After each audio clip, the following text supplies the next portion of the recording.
오늘 특별한 게스트를 모시고 함께 요리를 해보려고 하는데요. 옆에 계신 서지성 목사님을 소개합니다. 친구들 안녕. 네, 목사님. 네. 오늘 요리에 대한 설명을 한번 해주시겠어요? 네, 오늘은 부활절을 맞아서 부활하신 예수님이 갈릴리로 제자들을 직접 찾아가서 차려주셨던 훌륭한 아침 식사를 우리가 같이 만들면서 예수님에 대해서 한번 생각해 보려고 해요.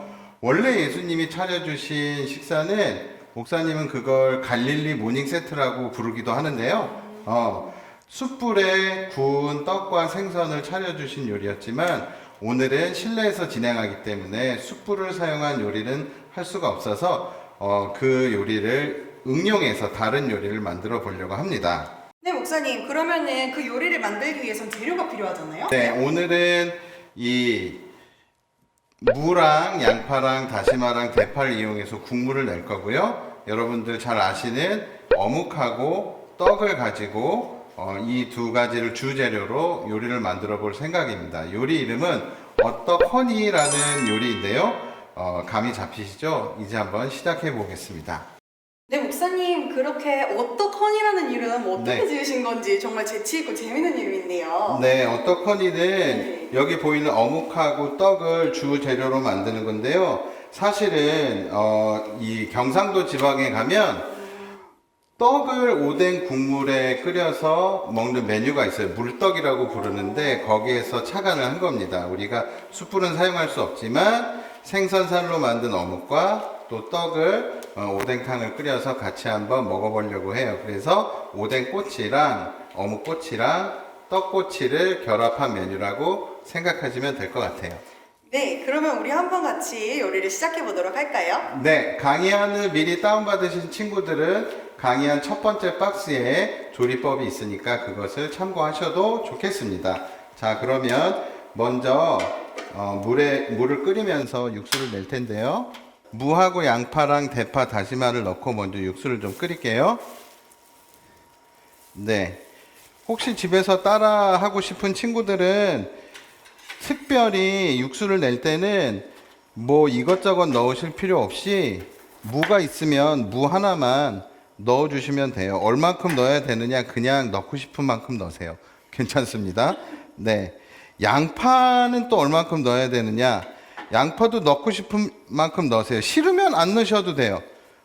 싫으면 좋아하는 것만 넣으셔도 돼요.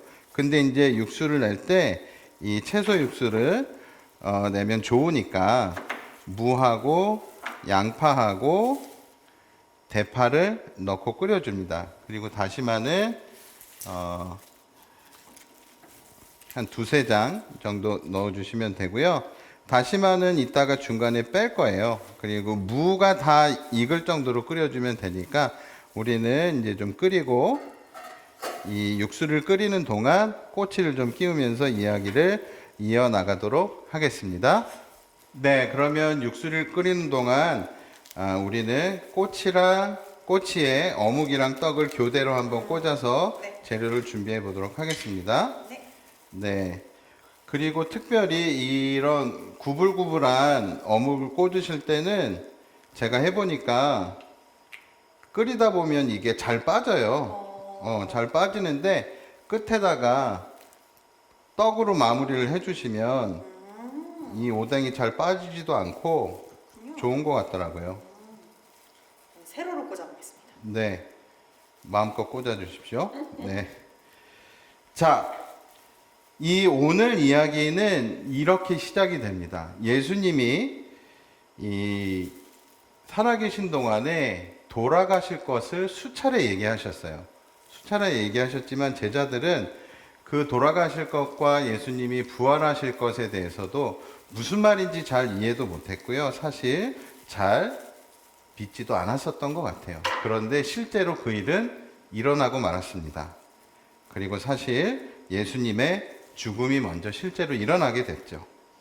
그리고 부활하신 예수님은 그 부활하셨을 때 부활을 목격한 몇몇 사람들에게 심지어 갈릴리로 가서 있으면 나를 만나게 될 거다라고 말씀을 해주셨는데 그건 성경에 곳곳에 나와 있어요.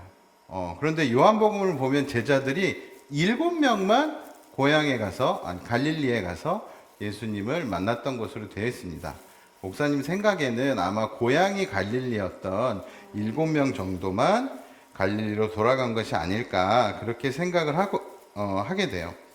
갈릴리로 돌아와서는 성경을 보니까 어느 날 베드로가 야 나는 물고기 잡으러 갈래 라고 이야기를 했어요. 그랬더니 다른 제자들도 나도 가겠어 라고 이야기하고 베드로를 따라 나섭니다. 절망 속에서 사실 정확히 무엇을 해야 할지 아무도 몰랐던 거죠. 목사님 생각에는 예수님이 갈릴리로 가 있으면 나를 만날 거야 라고 했으면 갈릴리에 가서 예수님을 찾아보던가, 맞아요. 그렇죠? 아니면 기도를 하고 있던가, 뭐 여러 가지를 했을 수 있을 것 같은데 물고기를 잡으러 나갔다? 사실 이것은 잘 처음엔 이해하기 힘들었거든요. 근데 그만큼 제자들이 무엇을 해야 될지 잘 몰랐던 것 같아요. 네, 우리 꼬치를 마저 끼면서 이야기를 계속 해 드리도록 하겠습니다. 네, 꼬치를 다 꽂으신 다음에는 육수에서 다시마를 꺼내고 그 다음에 어묵을 넣어주시면 되는데요. 다시마는 오래 끓으면 텁텁해서 그래요. 그러면 우리 다 꽂은 꼬치를 다시마를 뺀 다음에 넣어보도록 하겠습니다. 자, 그러면 하늘 전도사님이 네. 꼬치를 좀 넣어주실래요? 네. 지금 바로 넣어요. 네, 지금 넣으시면 돼요. 그 다음에 꼬치가 모자라서 남은 재료들이 있을 수 있어요. 집에서 하시다 보면 그런 것도 그냥 넣으면 돼요. 뭐 꼭 꼬치가 다 있어야 되는 건 아니니까. 우리가 그냥도 먹잖아요. 네, 그러면 필요한 만큼 남은 재료들을 더 넣어주셔도 좋을 것 같아요. 너무 맛있겠네요. 네, 그럼 이따가 맛있는 만찬을 기대하시면서 이야기를 이어가 보도록 하겠습니다. 네, 그렇게 갈릴리로 돌아가서 고기를 잡으러 나갔던 제자들은 밤이 새도록 물고기를 한 마리도 못 잡았어요. 그런데 새벽에 누군가 물가에서 제자들을 부르면서 말을 걸기 시작했어요. 얘들아, 뭘 좀 잡았니? 그들은 이상했지만 있는 그대로 한 마리도 못 잡았다고 대답을 했어요. 그런데 글쎄 그물을 배 오른쪽에 던져보라는 거예요. 사실 제자들끼리는 다 아는 옛날 이야기가 있거든요. 옛날에도 비슷한 일이 있었어요. 그래서 제자들은 복잡한 마음으로 그물을 던졌을 뿐인데 엄청나게 많은 고기들이 잡힌 거죠. 그 순간 요한은 그분이 예수님이란 걸 알아봤어요. 그리고 베드로는 배에서 뛰어내려서 첨벙첨벙 물살을 헤치고 해변으로 뛰어갔답니다. 그렇게 올라와서 보니 예수님은 해변에서 숯불을 피워놓고 또 생선과 떡도 준비해 놓고 계신 거였어요. 그리고 너무나 자연스럽게 지금 잡은 생선을 좀 더 가지고 오라고 말씀하시는 거예요. 정말로 예수님이었어요. 7명의 제자들이 모두 그분을 알아봤거든요. 그리고 예수님은 아무렇지도 않게 말씀하셨죠. 와서 아침을 먹어라. 여러분, 행동을 보면 그 사람이 어떤 사람인지 그리고 그분이 어떤 분인지 알게 됩니다. 예수님은 부활을 해서까지, 여러분 부활이란 거를 쉽게 생각하시면 안 돼요. 신적인 능력을 탑재하고 말하자면 만렙의 캐릭터가 된 거예요. 부활을 했다는 거는. 그러면 생각해 보세요. 부활을 해서까지 사람들을 찾아오시고 불을 피우고 그들을 기다리신 게 바로 예수님이에요. 실패한 사람들에게 찾아가서 말을 걸어주신 분이죠. 절망 속에서 무엇을 해야 되는지도 모르는 제자들에게 찾아가신 분이죠. 그리고 밤새도록 지친 사람들에게 아침을 차려주신 분입니다. 여러분 한번 상상해 보세요. 이 행동이 얼마나 위대한 것이냐 하면 여러분 입장을 바꿔서 생각해 보시면 금방 알게 돼요. 여러분이 진짜 만약에 신적인 능력은 탑재한 부활의 캐릭터, 만렙의 캐릭터가 됐다고 생각해 보세요. 그러면 뭘 하고 싶죠? 적어도 누군가를 찾아가서 밥을 차려주는 그런 일은 아닐 거예요. 자기가 지금까지 하고 싶었는데 못했던 일이나 복수를 한다거나 억울한 일을 해결한다거나 누리고 싶었던 것들을 누리거나 그럴 거예요. 그렇죠? 그런데 예수님이 하신 행동을 보세요. 도망간 제자들을 찾아가서 말을 거시고 와서 아침을 먹으라고 해주셨던 거죠. 저는 오늘 여러분들하고 이 예수님을 이야기하고 싶어요. 이 이야기를 통해서 여러분들이 예수님이 어떤 분인지 곰곰이 생각해 보셨으면 좋겠습니다.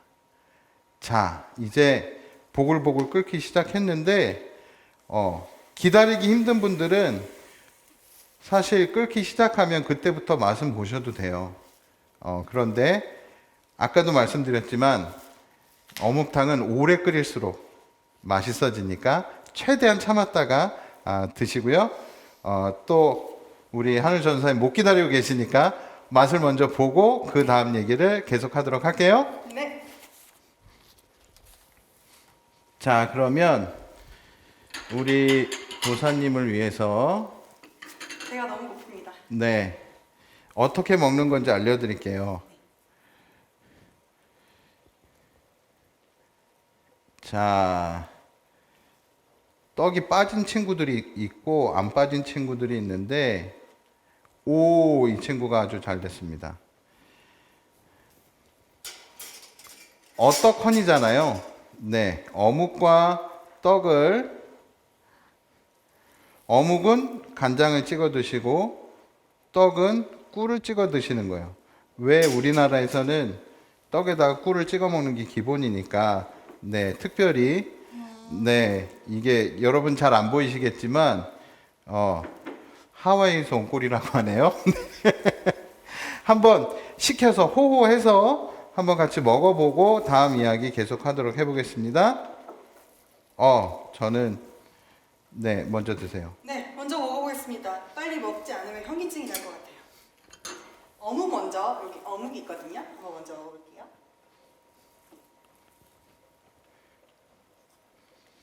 잘 익었나요? 네, 너무 잘 익었어요. 네, 너무 잘 익었어요. 네, 저는 잘 익은 부드러운 어묵을 먹겠습니다. 전사님 떡은 꼭 꿀 찍어 드셔야 돼요. 왜냐하면 이 요리가 네. 어떡? 허니거든요.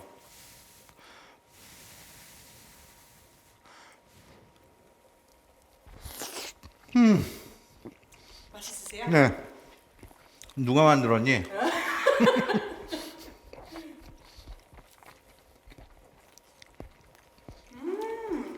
어묵이 엄청 야들야들해지고 되게 따끈따끈하니 되게 맛있어요. 네. 사실 요리의 제목이지만 설교의 제목이거든요. 어묵과 떡을 이용해서 예수님이 차려주셨던 갈릴리 모닝 세트를 구현해 보고 싶었고요. 허니, 달달한 예수님의 우리를 사랑하시는 예수님의 마음을 여러분들에게 전해드리고 싶었어요. 그래서 굳이 꿀을 찍어 먹는 겁니다. 어떡하니? 제가 지금 꿀을 찍어봤는데요. 한번 네. 떡을 먹어보도록 할게요. 네.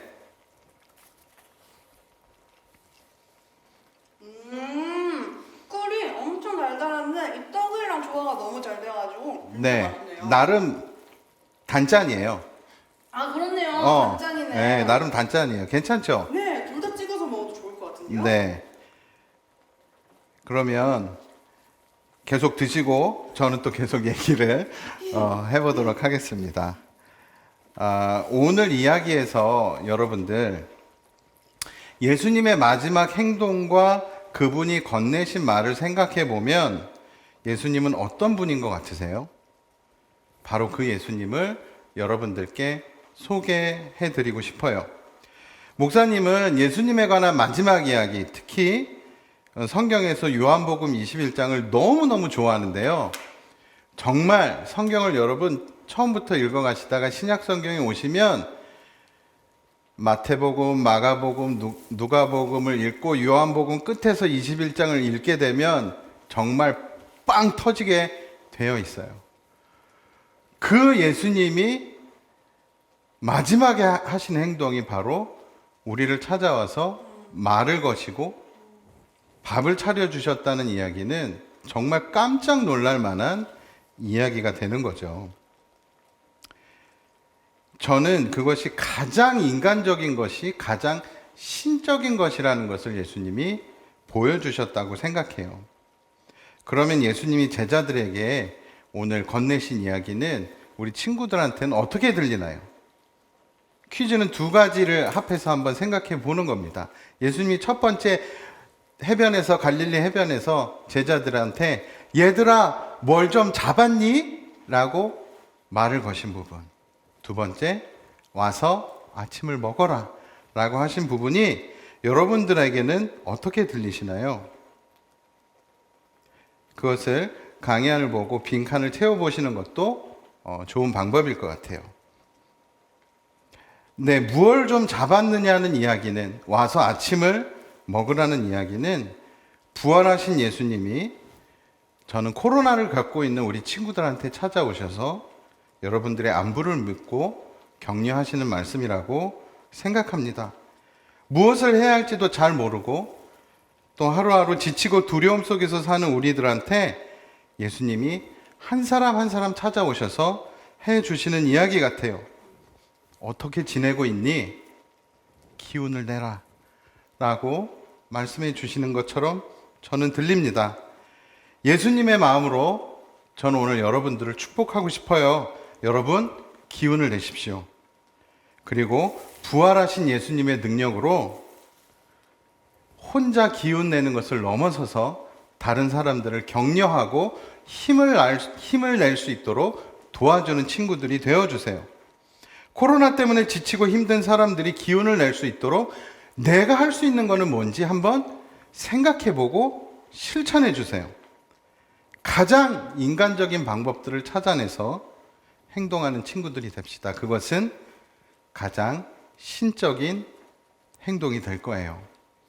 뭘 할 수 있냐고요?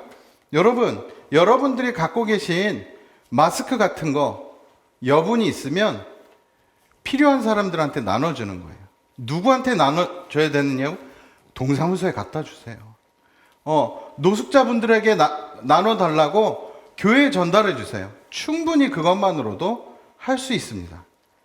그리고 코로나 때문에 지치고 힘들게 일하고 계시는 공무원분들과 경찰분들과 선생님들과 이런 분들에게 편지를 쓰고 과자라도 하나, 꽃이라도 하나 선물로 보내주세요. 그게 예수님처럼 말하고 행동하는 방법이 될 수 있습니다. 충분히 될 수 있습니다. 여러분들 그것을 기억해 주시고 예수님의 마음으로 기운도 내시고 또 다른 사람들의 기운을 북돋아 주세요. 감사합니다. 안녕. 네, 그러면 목사님이 기도하고 오늘 예배를 마치도록 하겠습니다. 기도할게요. 하나님, 우리를 찾아와 주셔서 어떻게 지내냐고 기운을 내라고 말씀해 주셔서 감사합니다. 그 예수님의 말씀과 행동을 기억하면서 우리 친구들이 이 코로나 기간을 잘 보낼 수 있도록 인도하여 주십시오. 지금은 우리에게 안부를 묻고 기운을 내라고 말씀해 주신 예수 그리스도의 은혜와 그 예수님을 이 땅에 보내주신 하나님의 사랑과 우리 친구들이 코로나 기간에도 나 하나만을 생각하지 않고 지치고 힘든 사람들을 찾아서 도울 수 있도록 우리를 격려해 주시는 성령님의 함께 하심이 우리 친구들과 그 가정과 모든 학교와 일터 위에 지금부터 영원토록 함께 계시기를 간절히 축복하며 기도합니다. 아멘.